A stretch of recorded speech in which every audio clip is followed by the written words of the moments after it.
السلام علیکم، میرا نام عادل محمود ہے۔ آپ سب کو میری پوڈ کاسٹ اور رمضان کریم کے اس شو میں خوش آمدید ہے۔ مرحبا یا رمضان مرحبا۔ ہماری زندگی کا مقصد کیا ہے؟ کیا میں اس لیے بھیجا گیا ہے کہ اس دنیا کا لطف اٹھائیں اور رخصت ہو جائیں؟ یہ سوال اور ایسے بہت سے سوال میں پوچھوں گا آج کے ہمارے گیسٹ سید تاج احمد صاحب سے۔ جی Taj sahab, thanks for inviting me to the show. اعوذ باللہ من الشیطان الرجیم، بسم اللہ الرحمن الرحیم، نحمد و نصلی علی رسولہ الکریم، الصلاۃ والسلام علیک خاتم النبیین وعلی آلہ و اصحابہ اجمعین۔ دیکھیے، یہ اچھا سوال ہے آپ کا عادل۔ اللہ تعالیٰ سورہ ملک کی آیت نمبر 2 میں فرماتا ہے الذی خلق الموت والحیات لیبلوکم ایکم احسن عملا۔ اس کا مفہوم یہ ہے کہ اللہ تعالیٰ فرماتا ہے کہ میں نے زندگی اور موت اس لیے پیدا کی تاکہ میں آزما سکوں کہ تم میں سے کون اچھے کام کرتا ہے اور اچھے اعمال کرتا ہے۔ اسی طرح سورہ کہف کی آیت نمبر 7 میں بھی اللہ تعالیٰ فرماتا ہے اِنَّا جَعَلْنَا مَا عَلَى الْأَرْضِ زِينَةً لَهَا لِنَبْلُوَهُمْ أَيُّهُمْ أَحْسَنُ عَمَلًا۔ اس کا مفہوم یہ ہے کہ میں نے زمین کے اوپر جو اتنی رونقیں بنائی ہیں اس کا مقصد یہ ہے کہ میں آزما سکوں کہ تم لوگوں میں سے کون اچھے اعمال کرتا ہے۔ دیکھیں، ان دونوں آیتوں کے اندر زور ہے وہ آزمائش پہ ہے۔ دیکھیں، یہ دنیا ایک کمرہ امتحان ہے۔ ہم لوگ ایک امتحان سے گزر رہے ہیں، ہم لوگ ایک امتحان دے رہے ہیں، اور اس امتحان میں الحمدللہ انشاءاللہ کامیابی کے بعد ہمیں اتنی حسین اور اتنی خوبصورت لافانی زندگی اور نعمتیں عطا کی جائیں گی جس کا انسانی ذہن تصور بھی نہیں کر سکتا، اور نہ کوئی کسی انسانی آنکھ نے اس نعمت کو آج تک دیکھا ہے۔ لیکن دیکھیں، امپورٹنٹ بات یہ ہے کہ کچھ لوگوں کے امتحان مشکل ہوتے ہیں اور کچھ لوگوں کے امتحان آسان ہوتے ہیں، اور ہم اپنے امتحان کو خود ہی مشکل بنا لیتے ہیں اور ہمیں پتہ بھی نہیں چلتا۔ دیکھیں، جن لوگوں کے پاس زیادہ دولت ہے، جن کے پاس زیادہ وسائل ہیں، جن کے پاس زیادہ اولاد ہے، جن کے پاس زیادہ اختیارات ہیں، ان کا امتحان اتنا ہی مشکل ہے بنسبت ان لوگوں کی جن کے پاس وسائل اور اختیارات کم ہیں۔ اس کی وجہ یہ ہے کہ جن کے پاس دولت، وسائل اور اختیارات زیادہ ہیں انہیں اس کو اللہ کے بتائے ہوئے طریقے سے خرچ کرنے میں اور استعمال کرنے میں زیادہ تگ و دو کرنی پڑے گی، اس لیے یہ امتحان ان لوگوں کے لیے مشکل ہو جاتا ہے۔ دیکھیں، اس کی مثال ایسے ہی ہے جیسے کہ دو اسٹوڈنٹس یا دو آدمی ایک امتحان دے رہے ہوں، کمرہ امتحان میں ہوں، دونوں کو 5 سوال ملے ہوں، اور ایک آدمی ان میں سے کہے کہ نہیں جی مجھے 10 سوال دے دیں، اور وہ 10 سوال لے کر وہ اپنے امتحان کو مزید مشکل بنا رہا ہوتا ہے۔ تو ہمیں جب زیادہ وسائل ملتے ہیں یا زیادہ دولت ملتی ہے یا زیادہ اختیارات ملتے ہیں جس کی ہم کوشش بھی کرتے ہیں، تو ہم بظاہر تو خوش ہو رہے ہوتے ہیں، لیکن اصل میں ہم اپنے امتحانوں کو مشکل بھی بنا رہے ہوتے ہیں۔ اور دیکھیں، اور اس میں دوسری اہم چیز سمجھنے والی ہے کہ ہمیں جب یہ اختیارات اللہ کی طرف سے مل رہے ہیں تو اللہ تعالیٰ کہتا ہے کہ بندہ، یہ اس بات کی نشانی نہیں ہوتی کہ اللہ تعالیٰ ہم سے خوش ہے۔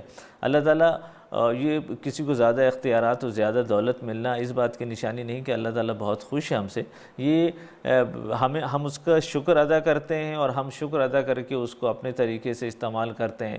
اصل میں کہ ہمیں شکر تو ادا کرنا چاہیے، لیکن ہمیں اس کا بھی احساس ہونا چاہیے کہ اس سے ہمارا امتحان مشکل ہوتا ہے، اس لیے کہ ہمیں اس میں زیادہ محتاط ہونا پڑتا ہے۔ ہم ان وسائل کو کس طریقے سے استعمال کر رہے ہیں یہ بڑا امپورٹنٹ بن جاتا ہے۔ تاج صاحب، تو کیا اسلام دولت کمانے اور امیر بننے سے منع کرتا ہے؟ جی، یہ اچھا سوال ہے عادل آپ کا۔ دیکھیں، اسلام کبھی نہیں منع کرتا زیادہ دولت کمانے کو یا امیر بننے کو۔ دیکھیں، اسلام تو وہ مذہب ہے جو ہمیں کہتا ہے کہ ہم بھرپور محنت کریں اور اپنے پوٹینشیل کے مطابق بھرپور محنت کریں، زیادہ سے زیادہ کمائیں، اپنی معیار زندگی کو بلند کریں، اپنے رشتہ داروں کی، جاننے والوں کی معیار زندگی کو بلند کریں، اور امت کے لیے اچھے کام کریں۔ تو اسلام کبھی نہیں منع کرتا ایسا کہ ہم دولت نہ کمائیں، لیکن مسئلہ وہاں ہو جاتا ہے جب ہم دولت کی دوڑ میں لگ جاتے ہیں، جب ہمارے دلوں میں دولت کی لالچ آ جاتی ہے، یا جب ہم مال بنانا، گننا اور جمع کرنا شروع کر دیتے ہیں۔ دیکھیں، سورہ ہمزہ کی آیت نمبر 2 میں اللہ تعالیٰ فرماتا ہے الذی جمع مالا وعددا۔ اس آیت کو اگر اس سورہ کو آپ پڑھیں تو آیت 1 سے 3 تک کا مفہوم یہ ہے کہ ہلاکت ہے ایسے شخص کے لیے جو مال جمع کرتا ہے اور اس کو گنتا رہتا ہے۔ تو مسئلہ وہاں ہوتا ہے جب ہم مال کو جمع کرنا اور مال کمانا اپنے زندگی کا مقصد بنا لیتے ہیں، اور ہم مال صرف اس لیے کما رہے ہوتے ہیں کہ جس کو جمع کرنا ہے، اور بیسیکلی ہمارے دل میں مال جمع کرنے کی اور کمانے کی عادت آ جاتی ہے. دس is where we go wrong, اور یہ الرٹ ہوتا ہے. دیکھیں، مال کی لالچ کا سب سے بڑا مقصد یہ ہے کہ قرآن کہتا ہے، اللہ تعالیٰ فرماتے ہیں کہ جب تک انسان کے دل میں مال کی لالچ ہو، انسان نیکی کی طرف نہیں بڑھ سکتا. اس سورہ آل عمران کی آیت نمبر 92 کے اندر اللہ تعالیٰ فرماتے ہیں لن تنالوا البر حتی تنفقوا مما تحبون. اس کا مفہوم یہ ہے کہ ایک انسان بھلائی کی طرف یا نیکی کی طرف اس وقت تک نہیں بڑھ سکتا، نہیں پہنچ سکتا جب تک کہ اس کے دل سے مال کی لالچ ختم نہ ہو جائے. دیکھیں، مال کی لالچ ختم کرنا بہت ضروری ہے. تو دولت کمانے میں کوئی حرج نہیں ہے، بشرطے کہ ہم اپنے اندر سے مال کی لالچ کو ختم کریں اور ایک بیلنس قائم کریں اپنے لائف کے اندر. جی جی، بالکل بالکل صحیح کہا آپ نے. تاج صاحب، ویسے نیک اعمال تو بہت ہیں، لیکن ایسے کون سے اعمال ہیں جن کو ترجیح دینی چاہیے؟ جی عادل، ایسے اعمال ہیں بیسیکلی.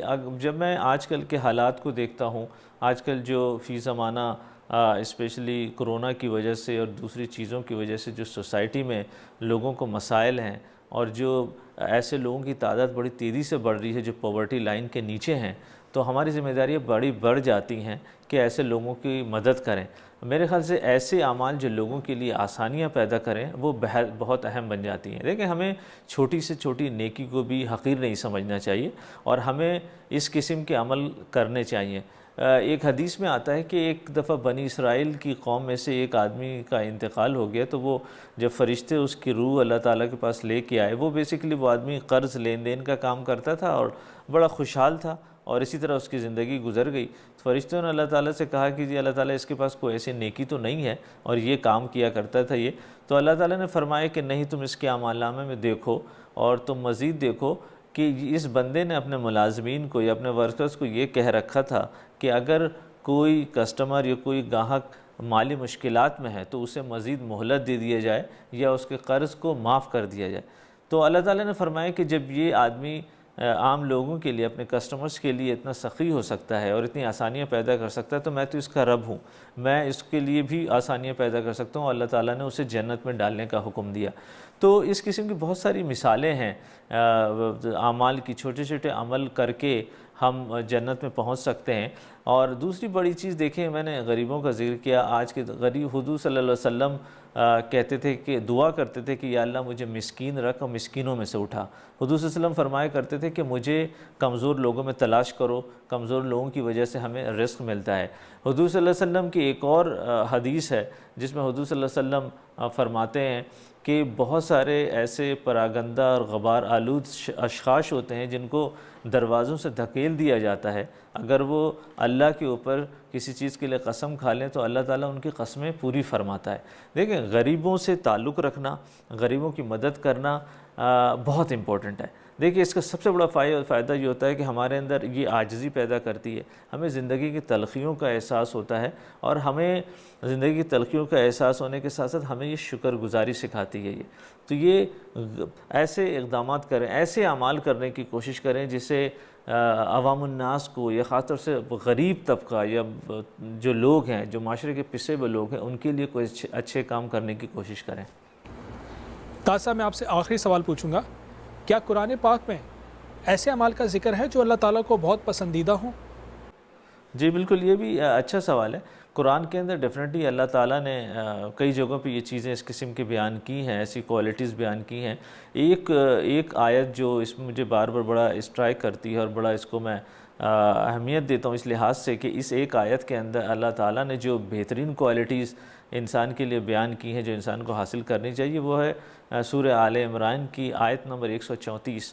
اس میں اللہ تعالیٰ نے 3 کوالٹیز متقیوں کو بیان کی ہے. اللہ تعالیٰ فرماتا ہے کہ یہ 3 کوالٹی جو انسان اپنے اندر پیدا کر لیتا ہے تو وہ متقی بنتا ہے جس کو میں جنت میں داخل کروں گا، یا میں نے جن کے لیے جنت تیار کیا ہے. اور وہ آیت ہے الذین ینفقون فی السراء والضراء والکاظمین الغیظ والعافین عن الناس.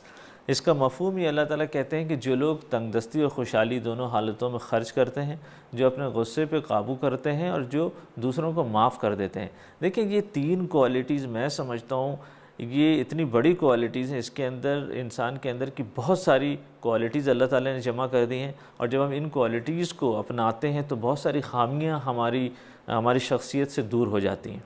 دیکھیں اور ان 3 کوالٹیز کا بھی تعلق میں پھر بتاؤں گا آپ کو کہ انسانوں سے ہی ہے۔ دیکھیں نا، ہم انسانوں سے ڈیل کرتے ہوئے یہ 3 کوالٹیز جو ہیں امپیکٹ کرتی ہیں ہمیں۔ ہم جیسے اپنے غصے پہ قابو پا لیتے ہیں، یا ہم خرچ کرنے کا، اس میں خرچ کرنے کے معاملے میں جو آیا کہ لوگ خرچ کریں خوشحالی میں بھی اور تنگ دستی میں بھی۔ تو اگر کسی نے سوال کیا کسی بزرگ سے کہ تنگ دستی میں خرچ کرنے کا کیا حکمت ہے، تو انہوں نے بتایا کہ تنگ دستی میں اس لیے کہ تاکہ اللہ تعالیٰ آپ کی تنگ دستی کو خوشحالی میں تبدیل کر دے۔ تو یہ 3 کوالٹیز ایسی ہیں جسے ہمیں اپنے اندر پیدا کرنے کی کوشش کرنی چاہیے۔ ویسے تو قرآن میں اور بھی ہے، لیکن یہ 3 کوالٹیز ہمیں بہت اسٹینڈ آؤٹ کرتی ہیں، اور میں سمجھتا ہوں کہ یہ بہت بڑا شارٹ کٹ ہے ایک طرح سے، اور بہت ساری کوالٹیز کو اس نے اپنے اندر جمع کیا ہوا ہے۔ تھینک یو سو مچ تاج صاحب، ماشاءاللہ سے آپ نے بہت تفصیل کے ساتھ سوالات کے جواب دیے، اور میں امید کرتا ہوں آپ پھر ہمارے ساتھ ایک اور نئے شو کے ساتھ ہمارے ساتھ ہوں گے اور اس طرح کے اور سوالات کے جوابات دیں گے۔ بہت شکریہ شو پہ آنے کے لیے، اپنا بہت سارا خیال رکھیے گا، اللہ حافظ۔ جی thank you very much Adil for having me on the show tonight, اور پھر انشاءاللہ ملاقات ہوگی۔ جزاکم اللہ خیر۔